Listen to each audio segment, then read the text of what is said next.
নমস্কার বন্ধুরা, আজ চলে এসেছি একটা নতুন রেসিপি নিয়ে। বুঝতে পারছো কী বানিয়েছি? আর যদি না বুঝতে পারো আমি বলে দিচ্ছি। খুবই সিম্পল, সহজে।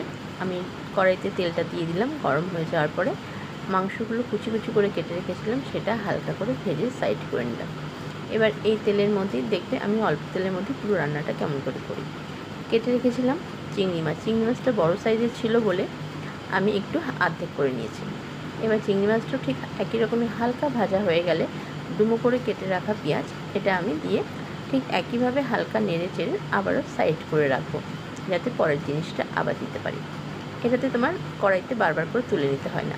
নিয়েছি অল্প করে আলু, আর একটু লম্বা লম্বা করে কুচি করে নিয়েছি, আর টমেটো, রসুন আর কাঁচা লঙ্কা। একটু লবণ দিয়ে দিলাম স্বাদ মতো। আগে ভাজা করে নিয়েছিলাম, তখন কিন্তু লবণ দিন, তখন লবণ দিলে জল ছেড়ে যাবে, ভাজাটা ঠিক হবে না। তাই একটু ভাজা হয়ে যাওয়ার পর লবণ দিলাম সিদ্ধ হওয়ার জন্য। এবার দিয়ে দিলাম সয়া সস আর টমেটো সস। এই দুটো দিলে এটা টেস্টটা দ্বিগুণ নয় 10 গুণ বেড়ে যায়। আজকে করব মিক্স ফ্রায়েড রাইস, কিন্তু খুব চটজলদি আমার পদ্ধতিতে। এই দেখো, তেলও ছেড়ে দিয়েছে, সিদ্ধ হয়ে গেছে। এর মধ্যে আমি 3টে ডিম ফাটিয়ে দিয়ে দিলাম। আমি কিন্তু কিছুই করলাম না, শুধু ফাটিয়ে ঢেকে দিলাম। এবার কিছুক্ষণ পরে তুলে নেওয়ার পরে দেখতে পাবে ডিমটা এরকম হয়ে গেছে। কিছু করতে হবে না, জাস্ট নেড়ে দিলেই আপনি ডিমগুলো ঝুরঝুরে হয়ে যাবে, তাই না? কি তাড়াতাড়ি হয়ে যাচ্ছে। এবার এটা নাড়াচাড়া করে দেখতে পাবে পুরোই ঝুরঝুরে হয়ে যাবে। এর মধ্যে আমি দিয়ে দেবো ভাত।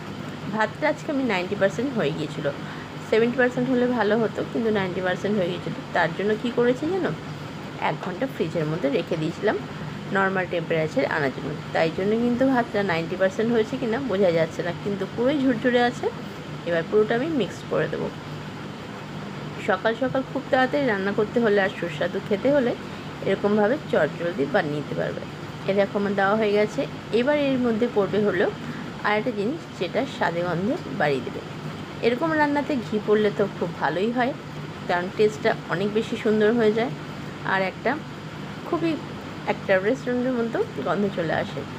এ দেখো, আমি কিন্তু ঘিটা দিয়ে দিলাম। এবার ঘিটা দিয়ে হালকা নাড়াচাড়া করবো, পুরোটা নাড়বো না, কারণ এটা দমে দেবো। এবার দেখো, ঢেকে দিলাম। এবার আমার রান্নাটা পুরোপুরি কমপ্লিট। এবার ডেকোরেশন আমি আলাদা করে সিদ্ধ ডিম করে রেখেছিলাম। এবার ডিমটাকে দিয়ে এটাকে সাজিয়ে নিলাম। তোমরা নিজেদের প্লেটেও সাজিয়ে নিতে পারো, আবার এরকম কড়াইতে সাজিয়ে যখন সবার সামনে প্রথম কড়াইটা খুলবে দেখতে খুব সুন্দর লাগবে।